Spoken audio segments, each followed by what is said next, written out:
Bismillahirrahmanirrahim.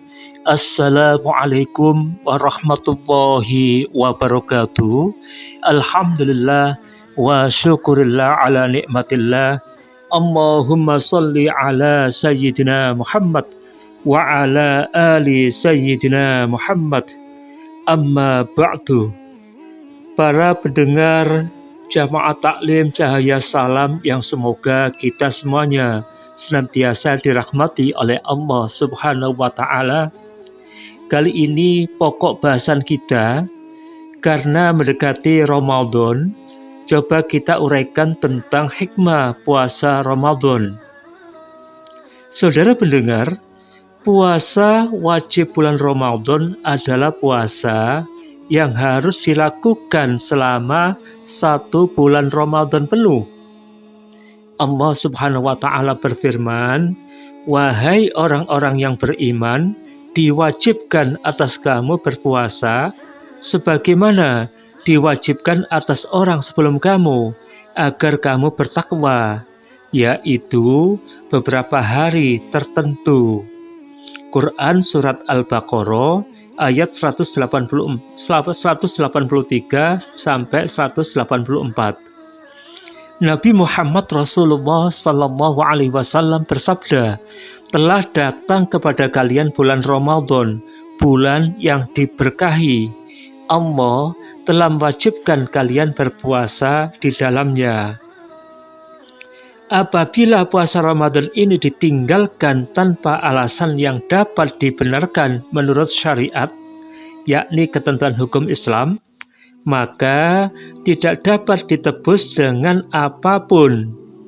Abu Hurairah radhiyallahu anhu mengungkapkan, Muhammad Rasulullah Sallallahu Alaihi Wasallam bersabda, "Siapa yang tidak berpuasa sehari pada bulan Ramadan tanpa halangan yang diizinkan Allah atau sakit, maka tidak dapat dibayar sepanjang tahun, bahkan sepanjang masa, meskipun dilaksanakannya." Hadis riwayat Abu Dawud, Nasai, Tirmizi, Ibnu Majah, Baihaqi, dan Ibnu Khuzaimah. Puasa Ramadan ini memiliki beberapa keistimewaan.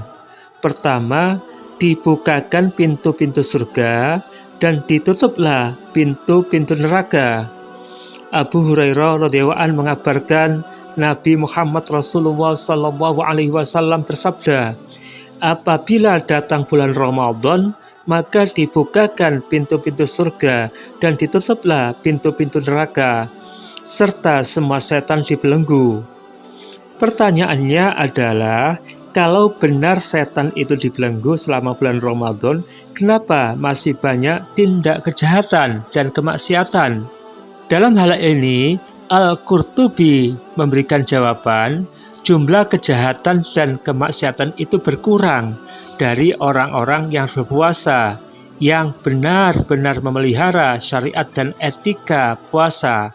Sedangkan setan yang dibelenggu itu tidak semuanya, melainkan hanya sebagian, yakni yang ingkar saja. Kalaupun semua setan dibelenggu, bukan berarti tidak akan terjadi kejahatan dan kemaksiatan. Sebab maksiat dan perilaku jahat itu terjadi selain karena godaan setan, juga karena nafsu jahat manusia itu sendiri yang dipengaruhi oleh faktor lingkungan sekitarnya. Keistimewaan Ramadan kedua adalah Ramadan adalah bulan penghapusan dosa. Abu Hurairah radhiyallahu anhu mengatakan, Muhammad Rasulullah Sallallahu Alaihi Wasallam bersabda, "Barang siapa berpuasa bulan Ramadan dengan beriman dan mengharap ridho Allah, niscaya diampuni dosa-dosanya pada masa lalu." Hadis riwayat Bukhari dan Muslim. Agar puasa kita diterima oleh Allah Subhanahu wa Ta'ala, maka kita harus memenuhi syarat rukun serta meninggalkan hal-hal yang dapat membatalkan puasa atau menghilangkan pahalanya. Lalu, apakah hikmah ditetapkannya puasa Ramadan itu? Saudara pendengar yang semoga kita semuanya senantiasa dirahmati oleh Allah Subhanahu wa Ta'ala, ibadah puasa dalam Islam dimaksudkan untuk pembinaan, baik rohani maupun jasmani pemeluknya. Dari segi rohani, ibadah puasa setidaknya mengandung nilai-nilai sebagai berikut. Pertama, menumbuhkan kesadaran bahwa kita semua sama-sama hamba Allah Subhanahu wa Ta'ala, sehingga akan timbul sifat untuk saling menghargai sesama, tidak merendahkan orang lain, dan tidak semena-mena. Kedua, hikmah puasa Ramadan yang kedua adalah menanamkan kejujuran. Betapapun lapar dan haus, kita tidak akan makan minum sekalipun tidak ada yang mengawasinya. Ketiga, menumbuhkan rasa kasih sayang dan kedermawanan. Ternyata rasa lapar dan haus seringkali menggugah kesadaran kita untuk menyayangi anak-anak yatim dan fakir miskin, sekaligus menjadikan kita tergugah berusaha menyantuni mereka. Keempat, menanamkan kesabaran dalam menghadapi cobaan. Betapa orang yang berpuasa selalu berusaha menahan amarah dan menghindari pertengkaran, sekalipun ia dizalimi. Semua itu dilakukan semata-mata agar puasanya tidak batal.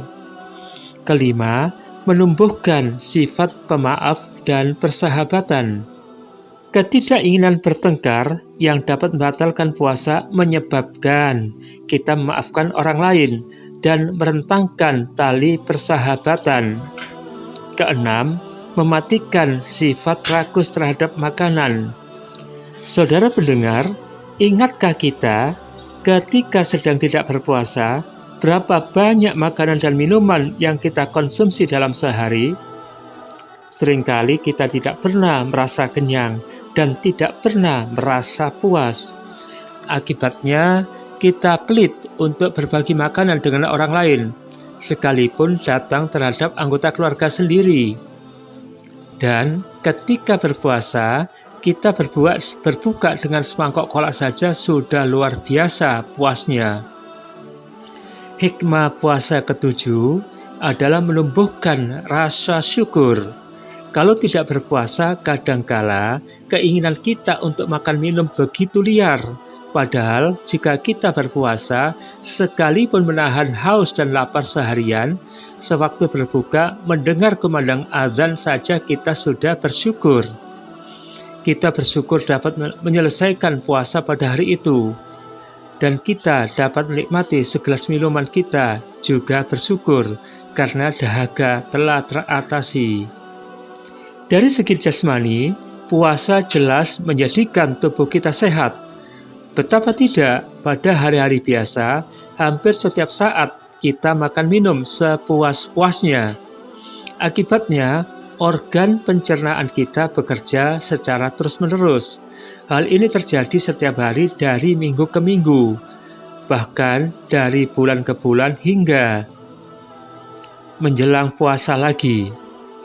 Mesin saja yang sudah didesain dengan matang kapasitas dan ketangguhannya, jika terus-menerus dioperasikan akan cepat mengalami aus.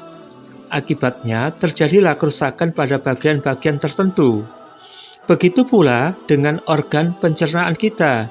Jika terus-menerus memproses makanan dan minuman yang kita konsumsi akan menyebabkan kerusakan, yaitu penyakit. Beberapa ahli kedokteran pernah menyatakan bahwa banyak penyakit yang menimpa manusia berasal dari perut. Faktanya memang demikian. Orang-orang yang banyak makan minum umumnya menderita berbagai macam penyakit, antara lain seperti kelebihan kolesterol, kencing manis atau gula, dan asam urat. Oleh karena itu, tidak sedikit dokter yang menyarankan pasiennya berpuasa sebagai terapi penyembuhannya. Dengan demikian, benarlah jika dikatakan bahwa puasa dapat menambah atau memulihkan kesehatan. Dari uraian di atas jelaslah bahwa begitu luar biasa hikmah yang terkandung dalam ibadah puasa. Namun, mengapa perilaku mayoritas umat Islam yang senantiasa menjalankan puasa setiap tahunnya, setidaknya berpuasa wajib pada bulan Ramadan, tidak lebih baik dari umat lainnya? Itu karena puasa yang mereka kerjakan tidak disertai dengan niat yang benar. Profesor Dr. Zakia Darajat dalam bukunya Ilmu Fikih Jilid 1, Dana Wakaf Bakti Yogyakarta 1995 mengutarakan pengamatan dan analisa beberapa ahli agama Islam bahwa kehilangan nilai makna dan ruh puasa yang banyak terlihat dalam masyarakat selama ini adalah karena mereka melaksanakan puasa dalam bentuk-bentuk.